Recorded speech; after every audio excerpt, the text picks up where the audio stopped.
সকাল বা বিকালের জলখাবারে যদি হেলদি কিছু বানিয়ে নিতে চাও তবে এই রেসিপিটি বানিয়ে নিতে পারো।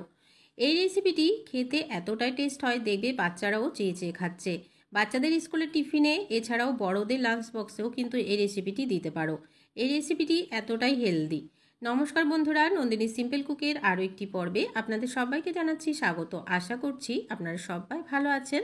তাহলে আর দেরি না করে চলুন ঝটপট করে আজকের রেসিপিটি দেখে নিই। আজকের এই রেসিপিটি তৈরি করার জন্য প্রথমে এদিকে আমি কড়াইতে দিয়ে দিচ্ছি 1 কাপ পরিমাণ সুজি। এখানে 4 কাপ মেপে 1 কাপ পরিমাণ সুজি নিয়েছি। এবারে খুব ভালো করে সুজিটাকে একটু ভেজে নিতে হবে। অনবরত নাড়া দিয়ে দিয়ে সুজিটাকে ভেজে নিতে হবে, তবে এই সুজিটাকে পুড়তে দেওয়া যাবে না। তার জন্য খুব তাড়াতাড়ি করে সুজিটাকে কিন্তু নাড়তে হবে। একদমই পুড়ে গেলে ভালো লাগবে না, তেতো হয়ে যাবে। তো বন্ধুরা, অনবরত নাড়া দিয়ে দিয়ে সুজিটাকে হালকা লাল লাল করে ভেজে নিয়েছি। যখন দেখবে হালকা লাল কালার চলে এসেছে সুজিটাকে, তখনই নামিয়ে নিতে হবে। এবারে সুজিটাকে নামিয়ে নিয়ে ওই কড়াইতেই আবার দিয়ে দিচ্ছি 1.5 কাপ পরিমাণ ওটস। এখানে আমি 4 কাপ মেপেই 1.5 কাপ পরিমাণ ওটস নিয়ে নিলাম। এবারে এই ওটসটাকেও একটু লাল লাল করে ভেজে নিতে হবে। এই রেসিপিটি ভীষণই হেলদি একটি রেসিপি, অবশ্যই একবার ট্রাই করে দেখতে পারো। যারা ওজন কমাতে চাইছো তাদের জন্য কিন্তু ভীষণ ভালো একটি রেসিপি হবে। সকাল বিকালে অবশ্যই খেতে পারবে। এবারে দেখো ওটসটাকেও আমি হালকা ভেজে নিলাম। এবারে নামিয়ে একটা বাটিতে দুটো জিনিসকেই মিশিয়ে নেব। দুটো জিনিসকেই খুব ভালো করে একটু মিশিয়ে নিলাম। এবারে এদিকে একটা মিক্সি জার নিয়ে নিলাম। এই মিক্সি জারে আমি দিয়ে একদমই পাউডার করে নেব।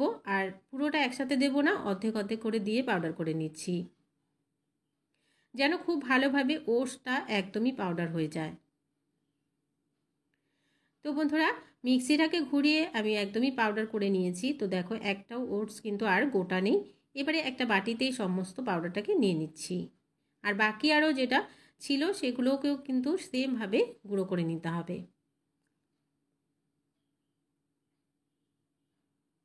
বাকি যে অংশ বাকি ছিল সেগুলোকে আমি গুঁড়ো করে নিচ্ছি।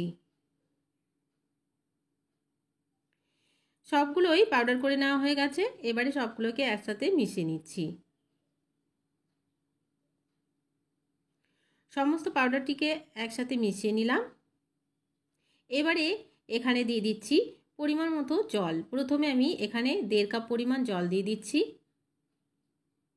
যেহেতু এটা পাউডার হয়ে গেছে এখানে কিন্তু অনেকটাই জল লাগবে, তো প্রথমে আমি 1.5 কাপ পরিমাণ জল দিয়ে দিলাম। এবারে খুব ভালো করে একটু মিশিয়ে নিতে হবে। আর এই মেশানোর সময় কাজটা কিন্তু খুব ভালোভাবে করতে হবে, না হলে দেখবে ডেলা বেঁধে যাচ্ছে। আর ডেলা বেঁধে গেলে কিন্তু একদমই ভাঙতে চাইবে না, শক্ত হয়ে যাবে আর খেতেও ভালো লাগবে না।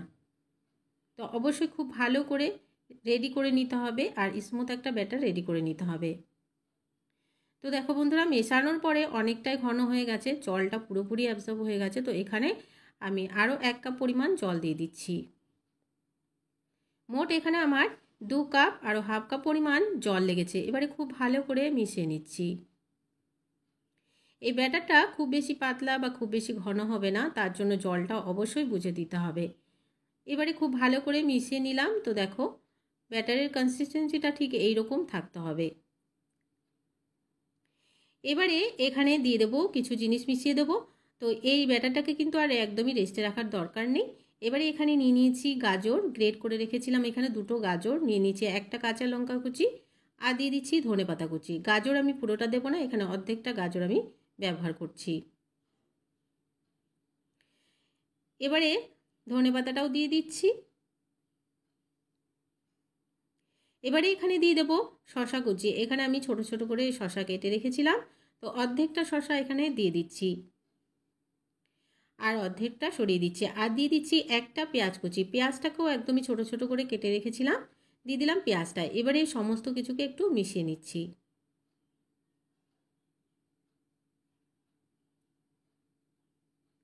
খুব ভালো করে ব্যাটারটাকে একটু রেডি করে নিলাম, সমস্ত কিছুর সাথে মিশিয়ে নিলাম। এবার এখানে দিয়ে দিচ্ছি পরিমাণ মতো লবণ, দিয়ে দিচ্ছি হাফ চামচ পরিমাণ হলুদের গুঁড়ো, আর দিয়ে দিচ্ছি হাফ চামচ থেকেও কম গোলমরিচের গুঁড়ো, আর দিয়ে দেবো হাফ চামচ থেকেও কম ভাজা জিরার গুঁড়ো। এখানে শুকনো খোলায় গোটা জিরাকে ভেজে আমি গুঁড়ো করে নিয়েছিলাম। এবারে খুব ভালো করে এই সমস্ত কিছুকে মিশিয়ে নিচ্ছি। এই ব্যাটারটা কিন্তু আমাদের একদমই রেডি হয়ে গেছে, আর একদমই রেস্টে রাখার প্রয়োজন নেই। এবারে তৈরি করে নিতে হবে। ব্যাটারটাকে খুব ভালো করে মিশিয়ে নিয়েছি।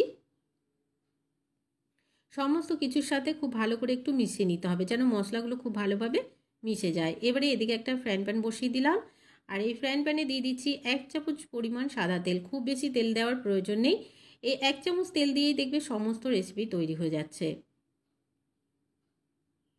যেহেতু হেলদি একটি রেসিপি তৈরি করছি, তো এখানে 1 চামচ পরিমাণ তেল দিয়েই সমস্ত রেসিপি তৈরি করে নিতে পারবে। খুব বেশি তেলে এগুলো ভাজার প্রয়োজন নেই, এমনিতেই দেখবে খেতে দারুণ টেস্ট হয়। এভাবে করে একবার বানিয়ে দেখার অনুরোধ রইল, ভালো লাগবে অবশ্যই। এবারে আমি একসাথে 3টে করে তৈরি করব, আর ছোট ছোট করে তৈরি করব, তাহলে দেখতেও ভালো লাগবে, খেতেও ভালো লাগবে, বাচ্চারাও ভীষণ পছন্দ করবে। তোমরা যেমন খুশি তৈরি করে নিতে পারো। তো একসাথে আমি 3টে দিয়ে দিলাম। কিছুক্ষণ একটু রাখতে হবে, যতক্ষণ না পর্যন্ত নিচে আর উপরে একদমই ড্রাই হয়ে যাচ্ছে। খুব বেশি সময় লাগে না তৈরি করতে। তো বন্ধুরা দেখো, দু পাশটা খুব সুন্দরভাবে ড্রাই হয়ে গেছে। উল্টে দিচ্ছি, ওই পাশটা কিন্তু খুব সুন্দরভাবে সেঁকে নেওয়া হয়ে গেছে। এবারে এই পাশটাকেও হালকা একটু সেঁকে নিতে হবে।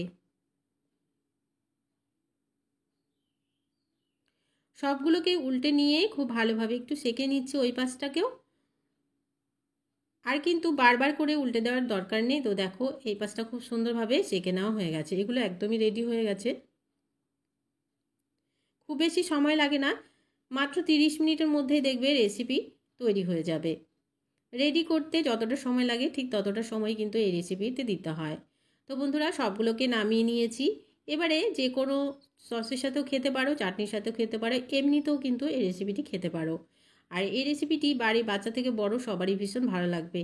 আজকের রেসিপিটি ভালো লাগলে একটা লাইক করার অনুরোধ রইল, অনেক অনেক শেয়ার করে দেওয়ার অনুরোধ রইল। নতুন বন্ধু আমার চ্যানেলে যদি নতুন এসে থাকো, আমার চ্যানেলটিকে সাবস্ক্রাইব করে পাশে থাকা বেল আইকনটাকে প্রেস করে অল বাটনে ক্লিক করতে ভুলবে না, এই ধরনের রান্নার নোটিফিকেশানগুলো সবার আগে তোমাদের কাছে পৌঁছে যাওয়ার জন্য। আর আজকের রেসিপিটি কেমন লাগলো অবশ্যই কমেন্টস বক্সে জানাতে কিন্তু ভুলবে না বন্ধুরা। আর এই রেসিপিটি অবশ্যই করে একবার ট্রাই করে দেখতে পারো। ভীষণ ভালো আর ভীষণ হেলদি, যারা ওয়েট লস করতে পারো তাদের জন্য কিন্তু এই রেসিপিটি ভীষণ ভালো একটি রেসিপি। আজকের মতন শেষ করছি। সবাই ভালো থাকবে, সুস্থ থাকবে।